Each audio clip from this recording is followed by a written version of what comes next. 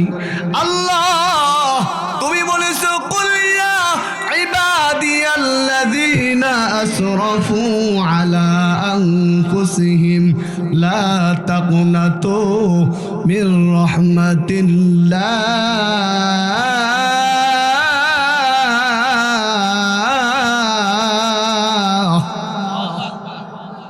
ইন্নাল্লাহা ইয়াগফিরুয যুনুবা জামিআ ইন্নাহু হুয়াল গফুরুর রহিম।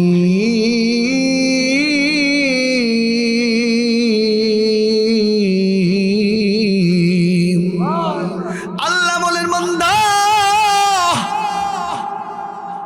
গভীর রাত্রে সবাই ঘুমায়, এ বান্দা তুই কেন ঘুমাস না? ডাক দে বলে মালিক আমার মা নাই, আমার বাবা নাই গো আল্লাহ। আল্লাহ আমার মা সারাদিন হাত মাটির নিচে ঘুমায়, আমার বাবা সারাদিন হাত মাটির নিচে ঘুমায়। এ মাওলায়ে কারীম আমার মাকে মাফ করে দাও, আল্লাহ আমার বাবাকে মাফ করে দাও। আপনারা আওয়াজ দেয়া বলবেন দুনিয়ার সমস্ত মানুষ রাতের বেলা ঘুমায় যায়, একজন ঘুমায় না, তিনি কে? আরো জোরে বলেন আল্লাহু লা ইলাহা ইল্লা হুয়াল হাইয়ুল কাইয়্যুম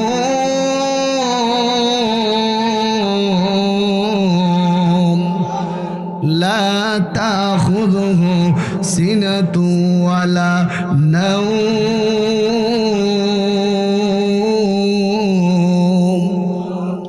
আল্লাহ বলেন পৃথিবীর সব মানুষ ঘুমায়, আমি আল্লাহ ঘুমাই না। এই জন্য বারংবার 9 পারা 16 নম্বর পৃষ্ঠা সূরা আনফালের প্রথম 2খানা আয়াতে কারিমার মধ্যে আমার আল্লাহ বলেন ইন্নামাল মুমিনুনা আল্লাযীনা ইযা যুকিরাল্লাহ। বান্দা আমি আল্লাহকে যখন আল্লাহ কারীম বলে ডাক দাও, আমি আল্লাহর বড় মায়া লাগে রে বান্দা। এ বান্দা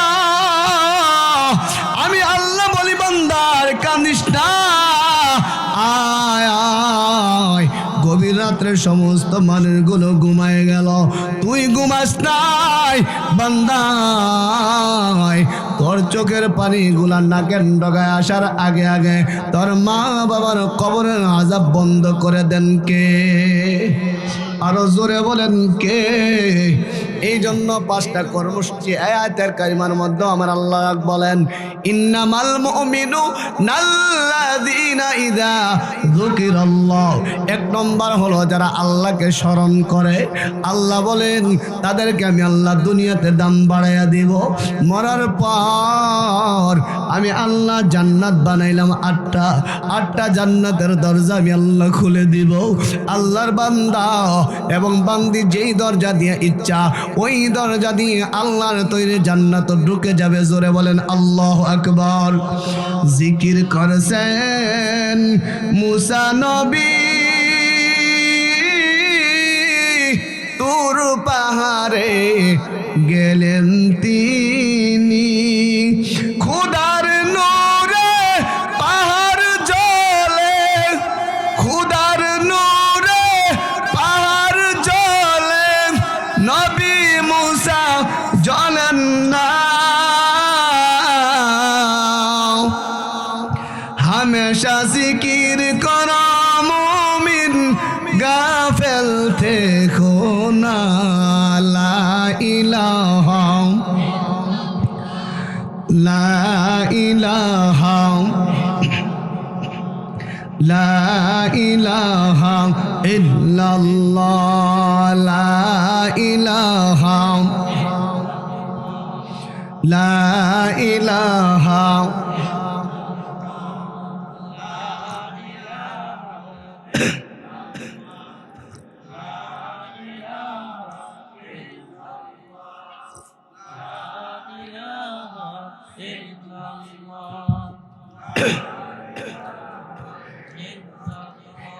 তাহলে আপনারা বলুন, আল্লাহ বলেন এ বান্দা, পৃথিবীর মানুষের জানার দরকার, বুঝার দরকার। এখন কথাটার প্রতি উত্তর দিবেন, পৃথিবীতে সবচাইতে উপকার কারণেওয়ালা কে? জোরে কোন। পৃথিবীতে সবচাইতে ক্ষতি যিনি করতে পারেন তিনি কে? বলেন দুইটা গুণের অধিকারী আমার আল্লাহ। আল্লাহ বলেন বান্দা, আমি আল্লাহ যদি উপকার করি কেউ ক্ষতি করতে পারবে না। কথাটা বোঝানোর জন্য মাঝখান দিয়ে কথাটা বলতেছি। এ বাবা, পয়গম্বর ইব্রাহিম আলাইহিস সালাতু ওয়াস সালামকে নমরুদ আগুনে নিক্ষিপ্ত করতে চাইছে। আল্লাহ বলেন পৃথিবীর সব মানুষ মিলা যদি আগুনে নিক্ষিপ্ত করো, নমরুদের একটা পশমও জ্বালাইতে পারবা না। কার কথা? আরো জোরে কর। আল্লাহ কয় উপকার করার ক্ষমতা যেহেতু আমার, তোমরা পৃথিবীর সমস্ত মানুষ মিলে যদি ক্ষতি করতে চাও ক্ষতি করতে পারবা না। কেন না? সবচাইতে যিনি উপকার করতে পারে তিনি কে? আল্লাহ বলেন তোমরা ক্ষতি করতে চাইবা, তোমরা ক্ষতি করতে পারবা না। যখন নমরুদ ইব্রাহিম আলাইহিস সালাতু ওয়াস সালামকে আগুনে ফালায়, আমার আল্লাহ আগুনকে ফুলের বাগানে পরিণত করে দিছে। আওয়াজ দিয়ে বলেন ঠিক কিনা? আল্লাহ বলেন পৃথিবীর সব মানুষ যদি উপকার করতে চায়, আমি আল্লাহ যদি ক্ষতি করি তুমি উপকার করতে পারবা না। ঠিক নি? আরো জোরে। তাহলে উপকার যিনি সবচাইতে বেশি করতে পারে তিনি কে? তাহলে ইবাদত করব যিনি সবচাইতে বেশি উপকার করতে পারে। আমার মা এমন উপকার করতে পারে না, আমার বাবা এমন উপকার করতে পারে না, আমার উস্তাদ এমন উপকার করতে পারে না, আমার সমাজসেবক এমন উপকার করতে পারে না। যে উপকার সবচাইতে যিনি বেশি করতে পারে তিনি কে? আল্লাহ বলেন বান্দা, এটা তোমার জবান দ্বারা বললাম আমি সবচাইতে বেশি উপকার করতে পারি। যদি আমি আল্লাহ সবচাইতে বেশি উপকার করতে পারি, তাহলে উপকার পাওয়ার আশা ইবাদত করব কার? তাহলে জিকির করব কার? না কোনো চেয়ারম্যানের? আরো জোরে। এ ভাই, কত আল্লাহর বান্দাকে এই মুহূর্তে দেখা যায় সুন্দর করে মাথার মধ্যে টুপি দিয়া, হাতের মধ্যে তসবিহ রাইখা সুন্দর করে আয়া কয় সুবহানাল্লাহ সুবহানাল্লাহ। হুজুর কোনো কিছু চাই না, দোয়া করে নির্বাচনে যদি ভালো করতে পারে, মসজিদ মাদ্রাসা ভালো করে দিব। এমন ফিসাব আমাদের সমাজে এখন আসেনি? আরো জোরে। নির্বাচন একদিক দিয়ে শেষ, সব ওয়াদা শেষ। আছে কিনা জোরে কন? আমার ভাইয়ের চরিত্র ফুলের মতো পবিত্র, নামাজ পড়ে না এক ওয়াক্ত, দুইটা জিলাপির লাইগা সিল্লি দিয়া গলা ফাটান না, এমন লোক সমাজে কম না বেশি? আরো জোরে। আল্লাহ বলে বান্দা, তারা যত উপকারের আশা তোমাদের দেখায়, আমি আল্লাহ চাইতে বেশি উপকার করতে পারবে না। ঠিক কিনা বলেন? এ ভাই, নিজের স্বার্থে যখন আঘাত লেগে যাবে তখন নগদে জায়গার মধ্যে ফলটি লইয়ে লইব, এমন লোক সমাজে কম না বেশি? আল্লাহ বলেন বান্দা, আমি আল্লাহ যে 5টা কর্মসূচি দিলাম রে বান্দা, আমি আল্লাহ যে অঙ্গীকার করি, যে ওয়াদা দেই, যে প্রতিশ্রুতি তোদেরকে দেই, আমি আল্লাহ অবশ্যই অবশ্যই ওয়াদা পালন করি। আমার আল্লাহ ওয়াদা পূরণ করে কি করে না? এই জন্য আমার আল্লাহ বলেন ইন্নামাল মুমিনুনা আল্লাযীনা ইযা যুকিরাল্লাহ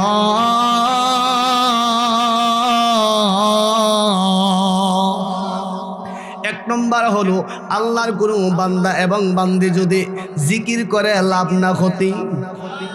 हर के बाशद आमिल सल्लु मुदाब आतश दूज़ शवद बरवई हराम। कुल अल्लाहर बंधा तुबा बंदी जुदी সকাল বিকাল জিকির করে, আল্লাহ নামের জিকির করে, আল্লাহ বলেন জাহান্নামের আগুন তার জন্য হারাম হয়ে যায়, জান্নাত তার জন্য ওয়াজিব হয়ে যায়। জোরে বলেন আল্লাহু আকবার। আরো জোরে বলেন আল্লাহু আকবার। 2 নম্বর আমার আল্লাহ বলেন ওয়াইদা তুলিয়াত আলাইহিম আয়াতুহু যাদাতুহুম ঈমানা।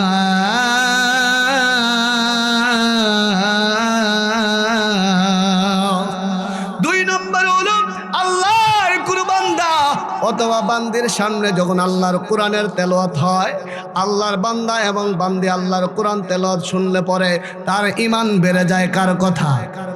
আরো জোরে বলেন কার কথা? এই জন্য আমি একটু তেলাওয়াত করে আপনারা শুনেন। আল্লাযীনা হুম আলা সালাতিহিম দাঈমুন ওয়াল্লাযীনা ফী আমওয়ালিহিম হাক্কুম মা'লুম লিস-সাইলি ওয়াল মাহরুম ওয়াল্লাযীনা ইউসাদ্দিকুনা বিয়াউমিদ-দীন ওয়াল্লাযীনা হুম মিন আযাবি রাব্বিহিম মুশফিকুন। আল্লাহ বলেন যারা ঈমানদার বান্দা এবং বান্দি তাদের সামনে যখন আল্লাহর কোরআনের তেলাওয়াত হয়, আল্লাহর কোরআনের তেলাওয়াত শুনলে পরে তাদের ঈমান বৃদ্ধি পায়। কার কথা? আরো জোরে বলেন কার কথা?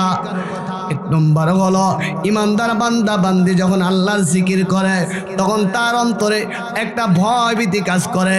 2 নম্বর হলো যখন আল্লাহ তাআলার বান্দা এবং বান্দির সামনে আল্লাহর কোরআনের তেলাওয়াত করা হয় তাদের ঈমানটা বেড়ে যায়। জোরে কোন আল্লাহু আকবার। আল্লাহর ভয় অন্তরে থাকার দরকার আসেনি? আরো জোরে কোন। ভয় ভিন্ন রকম, কিছু ভয় এমন আছে ছাত্র উস্তাদকে ভয় পায়, সন্তানের কাছে মার সামনে সন্তান ভয় পায়। আওয়াজ দেয়া বলেন ঠিক নেই? আরেক ভয় হলো আল্লাহর ভয়।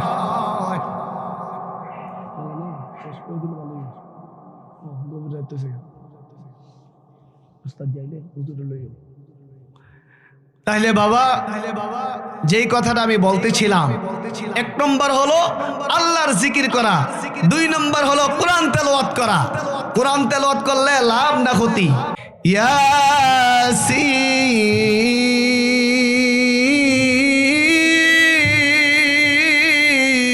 ইয়াসিন ওয়াল কুরআনিল হাকীম।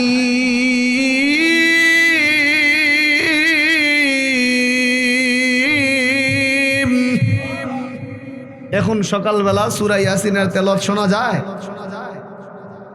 টেলিভিশনের কথা শোনা যায়। এর লেখা সন্তানগুলা টেলিভিশন মার্কাই হয়। আওয়াজ দিয়ে বলে ঠিক কিনা? তাহলে আমি বলতেছিলাম আল্লাহর ভয় অন্তরে থাকলে লাভ না ক্ষতি? জোরে বলেন। ওস্তাদজি চলে আসছে,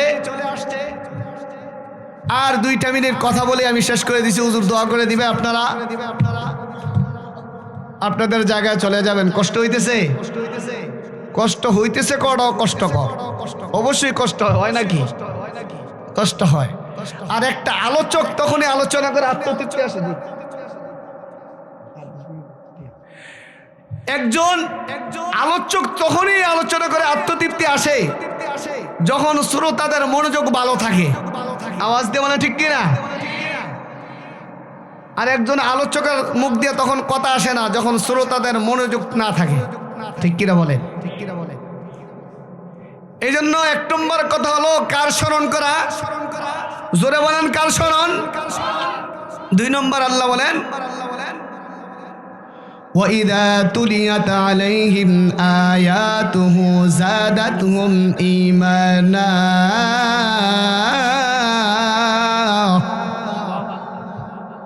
2 নম্বর আল্লাহ বলেন যারা ঈমানদার বান্দা এবং বান্দি দাবি করবে তাদের সামনে যখন আল্লাহর কোরআনের তেলাওয়াত হয়, ঈমানদার বান্দা বান্দি শুনলে পরে তাদের ঈমানটা বেড়ে যায়। সূরা আর রহমানের প্রথম দিক দিয়ে আমার আল্লাহ অন্য এক আয়াতের মধ্যে এভাবে বলেন খলাকাল ইনসান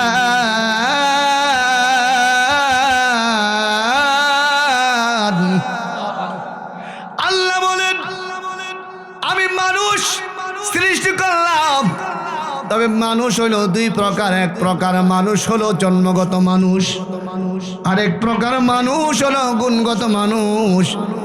এমপির পুত হইলে সম্মান পাওয়া যায় না যদি গাঞ্জাটা নেওয়া হয়, ঠিক কিনা বলেন? আসেনি বাবা? না না, আল্লাহ বলেন বড় বংশের মানুষ হইলে তুমি সম্মান পাইবা না। এ বান্দা ভালো করে শোনো, আমি আল্লাহ মানুষ সৃষ্টি করলাম, তবে মানুষ হলো দুই প্রকার। এক প্রকার মানুষ হলো জন্মগত মানুষ, আর এক প্রকার মানুষ হলো গুণগত মানুষ। জন্মগত মানুষকে আবু জাহল, আবু লাহাব, উতবা, সাইবা তারা জন্মগত মানুষ, তারা গুণগত মানুষ না। এখন আওয়াজ দিয়া বলেন তারা জান্নাতি না জাহান্নামী? জোরে কোন? আবু জাহলের কান দুইটা না তিনটা? দুইটি। আবু জাহলের মুখ একটা না দুইটা? আরো জোরে, মাথা একটা না দুইটা? আল্লাহ বলেন আবু জাহলের দিকে তাকাও। এ বান্দা, আবু জাহলের মাথাও একটা ঠিক আছে, কান দুইটা ঠিক আছে, মুখ একটা ঠিক আছে, হাত দুইটা ঠিক আছে, পা দুইটা ঠিক আছে, সব ঠিক আছে। আমানতু বিল্লাহি ওয়া মালাইকাতিহি, আল্লাহর উপর ঈমান আনে নাই, নবীর উপর ঈমান আনে নাই, এক কথা বেঈমান। এই কারণে আল্লাহর তৈরি জান্নাত তারা পাবে না, গুণগত মানুষ না। আওয়াজ দেয়া বলেন ঠিক কিনা? আল্লাহ বলেন গুণগত মানুষ যদি হতে চাও বান্দা, তোমার মধ্যে 5টা গুণ অর্জন করা লাগবে। ইবাদতের ইমানি গুণ থাকতে হবে, ইবাদতের গুণ থাকতে হবে, আখলাকের গুণ থাকতে হবে, লেনদেনের গুণ ভালো থাকতে হবে। এই 5 গুণ নিয়ে আলোচনা করতে গেলে আমি বিক্ষিপ্তভাবে আলোচনা করার উদ্দেশ্য হলো মানুষগুলোকে যেই কথাগুলো আপনাদের মাঝে বলার দরকার ছিল, আপনাদের এলোপাতারি দেখে বিক্ষিপ্তভাবে কথাগুলো বোঝানোর জন্য বলতেছি। কষ্ট হয়? এ বাবা, 5টা গুণ যদি কোনো আল্লাহর বান্দা এবং বান্দির মধ্যে আইসা যায়, আল্লাহ বলেন আমি 8টা জান্নাত বানাইলাম, 8টা জান্নাতের দরজা আমি খুলে দিব। আল্লাহর বান্দা এবং বান্দি যেই দরজা দিয়ে ইচ্ছা ওই দরজা দিয়ে আল্লাহর তৈরি জান্নাত ঢুকে যাবে। জোরে বলেন আল্লাহু আকবার। হযরত বাইজিদ বুস্তামি রাহমাতুল্লাহি আলাইহি, এ পর্দার আম্মা জান, মাইকের আওয়াজ যতদূর পর্যন্ত যায় গো আম্মা জান, এই কথাটা একটু মনোযোগ দিয়ে শোনেন। একটা সন্তানকে মানুষ করার ক্ষেত্রে যাইয়া বাবার চাইতে বেশি কষ্ট করা লাগে মার। কার? মা। সন্তানকে মানুষ করতে যাইয়া অনেক কষ্ট ত্যাগ স্বীকার করা লাগে। বাইজি বুস্তামি রাহমাতুল্লাহি আলাইহি এই করুণ ইতিহাস শুনে এই মুহূর্তে যারা চোখে পানি ধরে রাখতে পারবেন না, এই চোখের পানি কোনোদিন বিফলে যাবে না। আমার আল্লাহ চাইলে এই চোখের পানিকে কেন্দ্র করে জান্নাত দিতে পারে কি পারে না? বাইজি বুস্তামি রাহমাতুল্লাহি আলাইহি শৈশবকালে যখন একেবারে ছোট, তখন ওই ওনার আব্বা জান দুনিয়ার থেকে বিদায় হয়ে যায়। এই সন্তানটাকে মানুষ করার জন্য বাইজি বুস্তামি রাহমাতুল্লাহি আলাইহির মা বড় পেরেশান। আহা, এটা আমার আল্লাহর কুদরত। আল্লাহ যদি চায় সন্তানকে রাইখা বাবাকে দিয়ে যায়, বাবাকে রাইখা সন্তানকে দিয়ে যায়। এ বাবা, মার আগে সন্তান চলে যায়, সন্তানের আগে মা চলে যায়। আওয়াজ দিয়া বলেন ঠিক কিনা? বাইজি বুস্তামি রাহমাতুল্লাহি আলাইহির বাবা নাই, দুনিয়ার থেকে চলে গেছে, ছোট মানুষ। বাইজি বুস্তামি রাহমাতুল্লাহির মা বলে, আরে আমার সন্তানটাকে হাফেজ বানাবো, বড় একটা ইচ্ছা। আমার সন্তানকে বড় আলেম বানাবো, আমার সন্তানকে মুফতি সাহেব বানাবো, আমার সন্তানটাকে আল্লাহওয়ালা বানাবো। এখন কিভাবে বানাবো? মা বড় চিন্তা পেরেশান। কিতাবের মধ্যে রেখে বাইজি বুস্তামি রাহমাতুল্লাহি আলাইহির বয়স যখন 8 বছর হয়ে যায়, ছোট বাচ্চা কেবলমাত্র যখন 8 বছর বয়স হয়, বাইজি বুস্তামি রাহমাতুল্লাহি আলাইহির মা কাছের একটা মাদ্রাসায় যায় ওস্তাদজিকে ডাক দেয়, বলে ওস্তাদজি আমার বড় আশা আমি হাফেজের মা হব, আলেমের মা হব। হুজুর আমার এই সন্তানটা বড় এতিম, বাবা নাই, বড় এতিম। হুজুর গো এই সন্তানটাকে হাফেজ বানাইতে চাই, আলেম বানাইতে চাই। হুজুর গো আপনি যদি গ্রহণ করেন আপনার মাদ্রাসায় ভর্তি করায় দিব। হুজুর ডাক দিয়ে বলেন, এ মা চিন্তা করেন না, বাবা নাই হয়ে কি হইছে, একটা উস্তাদ ছাত্রকে সন্তানের আদর স্নেহ দিয়া বড় করে। আওয়াজ দেয়া বলেন ঠিক কি না? জানেন না একটা উস্তাদ যে ছাত্ররে কতটা মোহাব্বত করে রে বাবা।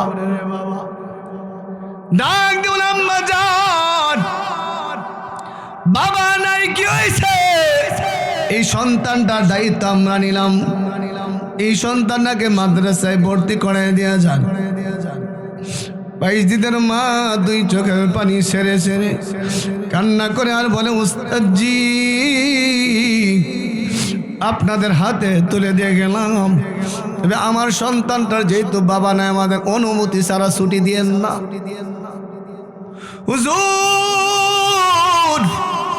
বাবা নাই, বড় এতিম, আপনাদের হাতে তুলে দিয়ে গেলাম। এই কথা কইয়া বাইজিদের মা যখন বাড়িতে চলে যায়, কিছুদিন যেতে না যেতেই অন্য গার্ডিয়ানরা সন্তানের জন্য আপেল নিয়ে আসে, কমলা নিয়ে আসে। বাইজিদের বাবা নাই, আপেল কমলা মালটা কোনোই নিয়ে যায় না, ঠিক কিনা বলেন? ছোট বাচ্চা তো একজনে খাবার দেখলে খাইতে মনে চায়, ঠিক কিনা বলেন? বাইজিদের অন্যান্য সন্তানের চেহারার দিকে তাকায় থাকে, আরে আমার বাবা কোথায়? অন্যান্য সন্তানগুলোর বাবারা আপেল নিয়ে আসে, মালটা নিয়ে আসে, কত কিছু নিয়ে আসে, খাবার খায়। বাইজিদ কোনো খাবার পায় না। এক পর্যায়ে বাইজিদ কান্নারত অবস্থায় উস্তাদজির কাছে এসে কয়, উস্তাদজি আমার মাকে এক নজর দেখতে আমার মনে চায় গো উস্তাদজি। হুজুর ডাক দিয়ে বলেন, এ বাবা যদি তুমি বাড়িতে যাইতে চাও, হুজুর জানে ওনার মা বাইজিদের মা বলেছে তার অনুমতি ছাড়া জানি ছুটি না দেয়, ঠিক নেই। হুজুর বলে এই মুহূর্তে যদি বাচ্চাটাকে আমি ছুটি দেই, তার যেহেতু বাবা নাই, যেই কোনো দুর্ঘটনা ঘটতে পারে না, এই সন্তানটাকে ছুটি দেওয়া যাবে না। হুজুর একটা কৌশল অবলম্বন করলেন, বাবা যদি তুমি বাড়িতে যাইতে চাও, ছোট বাচ্চা 5 পৃষ্ঠা কোরআনের পৃষ্ঠা নাম্বার বলে বলে যদি তুমি 5 পৃষ্ঠা আমাকে কোরআন তেলাওয়াত শোনাইতে পারো, তাহলে তোমাকে ছুটি দেওয়া হবে। বলেন ছোট বাচ্চাকে যদি 5 পৃষ্ঠা পড়া শোনাইতে কম, তার জন্য কষ্টটা কম না বেশি? আরো জোরে। ছোট বাচ্চা তো বাড়িতে যাবে, যেই সন্তান যেই ফুল ফুটে ছোটবেলায় কিছু আলামত পাওয়া যায়, আওয়াজ দেয়া বলেন ঠিক কিনা? বাইজিদ অল্প সময়ের মধ্যে পয়রা 5 পৃষ্ঠা কোরআন শরীফ মুখস্থ করে ফেলছে, সুবহানাল্লাহ বলেন। কিছুক্ষণ পর উস্তাদজিকে বলে, উস্তাদজি আপনি বলেছেন আমি যদি 5 পৃষ্ঠা পড়া শোনাইতে পারি আমাকে ছুটি দিবেন। হুজুর গো আমি 5 পৃষ্ঠা কোরআন তেলাওয়াত করে আপনাকে শোনাবো, আপনি ধরেন আলিফ লাম মিম যালিকাল কিতাব।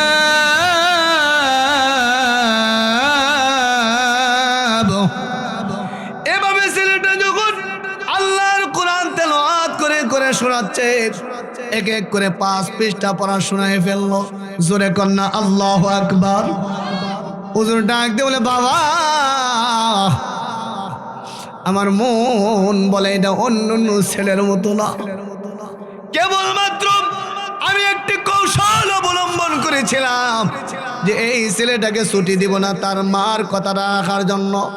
যেহেতু 5 পৃষ্ঠা পড়া শোনাইতে পারলে ছুটি দিব বলেছি, এখন যদি 5 পৃষ্ঠা পড়া আমাকে শোনাইল, যদি আমি তাকে ছুটি না দেয় আমি হুজুর মিথ্যাবাদী হয়ে যাব, ঠিক নি না? আমি মিথ্যাবাদী হতে পারি না। বাবা যাও, তুমি বাড়িতে যাও, আমি তোমাকে ছুটি দিলাম। কিতাবের মধ্যে লেগে ছেলেটাকে যে সময় মাদ্রাসা থেকে ছুটি দেওয়া হয়, আসরের পর থেকে যাইতে যাইতে মাগরিবের সময় গনি আসে। বাড়িতে যাওয়া এমদিক দিয়া মাগরিবের আজানের সময় হয়। ওই সময় দেখবেন কোনো সন্তান যদি বাহিরে থাকে, মা বলে তাদেরকে তাড়াতাড়ি করে ডাকো, ঘরে আনো, ঠিক কিনা বলেন? এমন সময় ঘরের দরজা কেবল মাত্র লাগাইল, বাহির থেকে বাইদের ডাক দেয়, মা ও মা,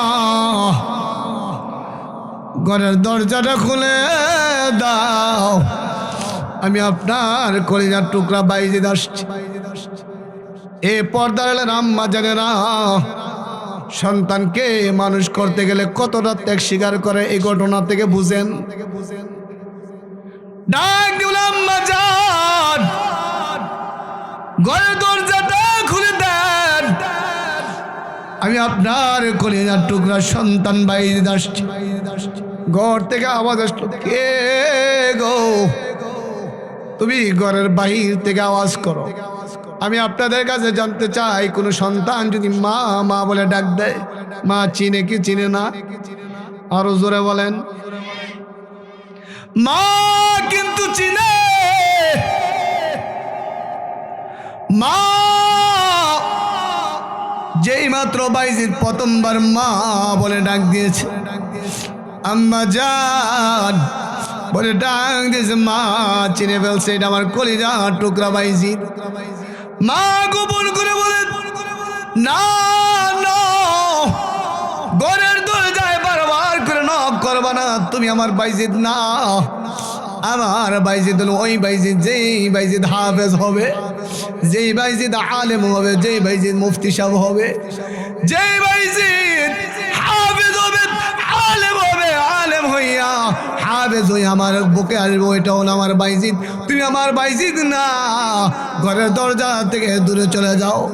এখন আপনারা বলেন, এই মুহূর্তে মার কষ্টটা কম না বেশি?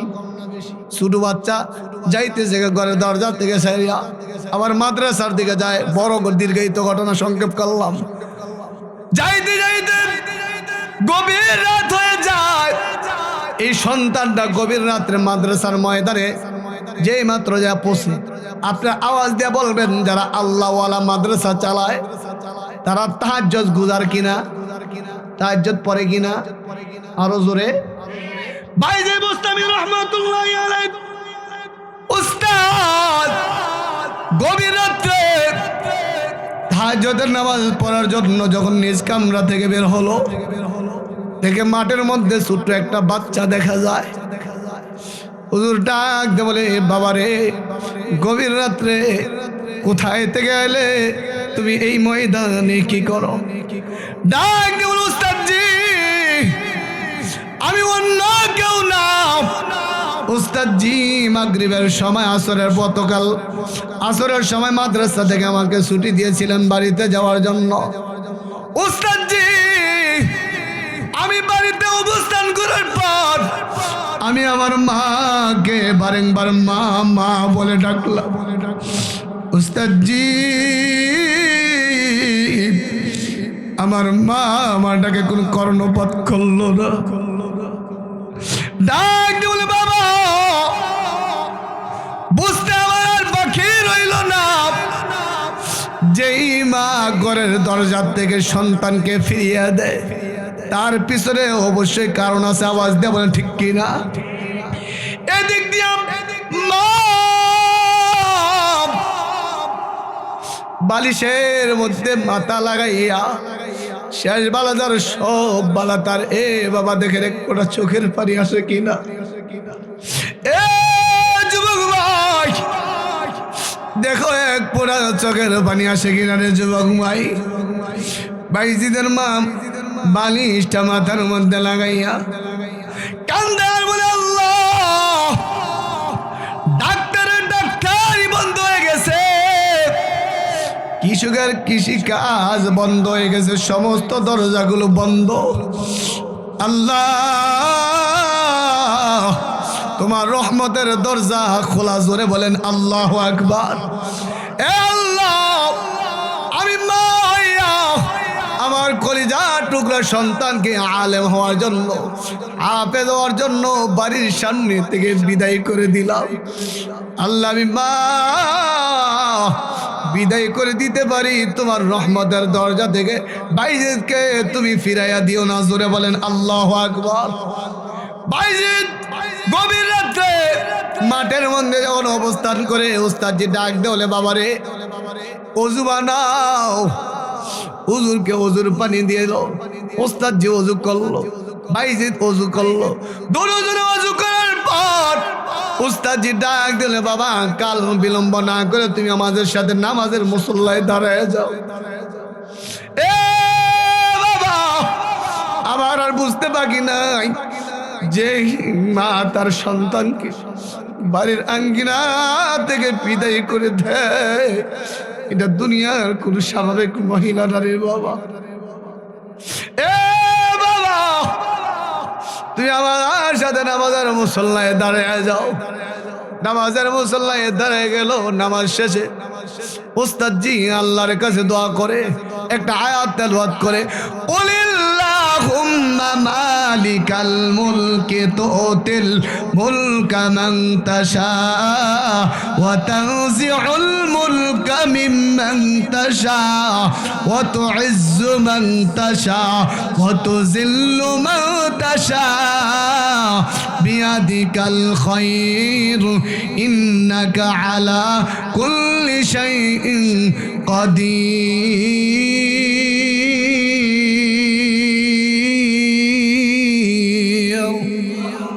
উস্তাদজি আল্লাহর কাছে দোয়া করে, আল্লাহ তুমি যাকে ইচ্ছা রাজত্ব দান করো, আল্লাহ আবার যাকে ইচ্ছা তার থেকে রাজত্ব ছিনিয়ে নিয়ে যাও, আল্লাহ যাকে ইচ্ছা তাকে সম্মান দাও, আল্লাহ যাকে ইচ্ছা তাকে বেজ্জতি করো।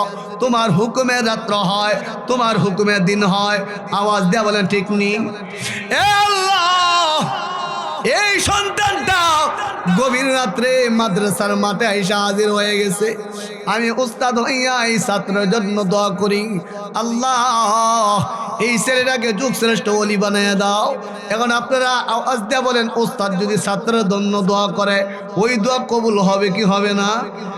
আরো জোরে। মা যদি সন্তানের জন্য দোয়া করে কবুল হবে কি হবে না? এই জন্য গজলের মধ্যে বলেন, মায়ের দোয়া লাও হে মুমিন, মায়ের দোয়া লাও, বিপদে পড়বে না তুমি যখন যেথায় যাও, বিপদে পড়বে না তুমি যখন যেথায় যাও, মায়ের দোয়া লাও রে যুবক, মায়ের দোয়া লাও। নিজে নিজে মনে কর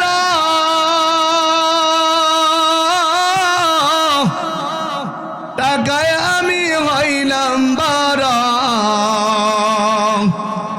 যার কারণে আমি তোমাকে বেঈমান হয়ে যাও, যার কারণে আমি তোমাকে বেঈমান হয়ে যাও। মায়ের দোয়া লাও রে যুবক, মায়ের দোয়া লাও। আওয়াজ দেয়া বলেন ঠিক কিনা? মা এদিক দিয়া দোয়া করছে, আল্লাহ আমার ছেলেটাকে হাফেজ বানাইও, আল্লাহ আমার ছেলেটাকে আলেম বানাইয়া দিও, আল্লাহ আমার ছেলেটাকে আল্লাহওয়ালা বানাইয়া দিও। ওই দিক দিয়া উস্তাদ দোয়া করে, আল্লাহ এই ছেলেকে যুগ শ্রেষ্ঠ হাফেজ বানিয়ে দাও, আলেম বানিয়ে দাও। আপনারা বলেন মা এবং উস্তাদের দোয়া কবুল কি কবুল না? আমার আল্লাহ মার দোয়া কবুল করে ফেলেছে, উস্তাদের দোয়া কবুল করে ফেলেছে। ও অবশেষে বাইজিদকে আমার আল্লাহ যুগ শ্রেষ্ঠ ওলি বানিয়ে দিছে। জোরে বলেন আল্লাহু আকবার। যখন তার বয়স 20 বছর হয় তখন বাড়িতে ফিরে হাফেজ আলেম হইয়া তখন মা বুকে টাইনানে কয়, আজকা তুমি আমার বাইজিদ আসছো, এটাই আমার কলিজার টুকরা বাইজিদ। সুবহানাল্লাহ বলেন। মা বলে, বাবা রে, প্রথম দিন তুমি যে ডাইলের পানি, এখনো তো আমাদের সমাজে যে সমস্ত ছোটো ছোটো বাচ্চাদেরকে মাদ্রাসায় দেয়, মাদ্রাসায় বোর্ডিং ও ডাইলের পানি যিনি খাওয়ায়, বাড়িতে আব্বা সারাদিন খালি ডাইলের পানি খাওয়ায়। কয় না, তোমার প্রত্যেক দিন গোস্ত কুরমা দিয়ে খাওয়াই অভ্যাস, ডাইলের পানি খাওয়াইতাম না, ফরাইতাম না। আসেনি? জোরে করে আছে কি নাই? আল্লাহর কসম করে বলি, এই ডাইলের পানি খাওয়ার বিনিময়ে আজকে হাজারো মানুষের সামনে সম্মান দেন কে? জোরে বলেন কে? এটা আল্লাহ তাআলার অশেষ মেহেরবানি, দয়া ছাড়া হয় না। বাবা বিক্ষিপ্তভাবে বাইজিদের মা করে দোয়া করছিলেন যে আল্লাহ, ওই সময় যদি আমি আদর করে আমার সন্তানকে রেখে দিতাম, এই সন্তান কোনোদিন হাফেজ হইতে পারতো না, আলেম হইতে পারতো না, মুফতি সাহেব হইতে পারতো না। আওয়াজ দেব না ঠিক কিনা? মায় জানি কষ্ট করে তাকে ঘর থেকে বিদায় করে দিছে, এতে লাভ হয়েছে না ক্ষতি হয়েছে? আরো জোরে বলেন। আমাদের ওস্তাদিরা 3টার সময় উঠাইতো, কত নামনা করতাম। আজকে বুঝি 3টার সময় না উঠা 2টার সময় যদি উঠতে পারতাম আরো ভালো আলেম হইতাম। আওয়াজ দেব না ঠিক কিনা? আল্লাহ, আমাদের যেই সমস্ত ওস্তাদজিরা দুনিয়ার থেকে বিদায় হয়ে গেছে, আল্লাহ তাআলা আমাদের ওস্তাদজিদের কবরগুলোকে জানি জান্নাতের আলা মাকাম দান করে। আর বিশেষ করে হুজুর খুব অসুস্থ, আমাকে খুব মহাব্বত করে, আমি হুজুরকে মহাব্বত করি। হুজুরের দিক নির্দেশন দিয়ে আমার সামনের পথ চলা। আপনারা আমার জন্য দোয়া করবেন তো ইনশাআল্লাহ। আরেকটা আমার সংক্ষেপ পরিচয়, আমি ফিজুর রহমতুল্লাহ আলের নাতনি বিবাহ করছি। আপনাদের চেয়ারম্যান যে মুজাম্মেল হক, উনি হল আমার কাকা শ্বশুর। ওই দৃষ্টিকোণ থেকে হযরত মাওলানা আতর রহমান সাহেব খুব মহব্বত করে, ভাই বড় একটা আবেগ উপলব্ধি হয়ে এই মাহফিলটা করছে। একটা মাহফিল করাটা কিন্তু সহজ কাজ না, ঠিক কিনা বলেন? আর মাহফিল করার পরে যখন লোকজন থাকে না, তখন মনে খুব আনন্দ লাগে না কষ্ট? মেহমানকে দাওয়াত দিয়ে যদি মেজবান বাদ ঘুমায়, এটা ভালো না খারাপ? তো সব সময় এই জিনিসটা আমাদের খেয়াল রাখা দরকার। আল্লাহ পাক বিক্ষিপ্তভাবে আপনাদের মাঝে যেই কথাগুলো বলেছি, বাবা শ্রোতার ওইভাবে না থাকলে আলোচনা করে এমনটা হয় না। তারপরও যে কথাগুলো বললাম, আল্লাহ পাক সহি কথাগুলো আপনাদের অন্তরের মধ্যে ঢুকাই দেখো, বলেন আমিন। যে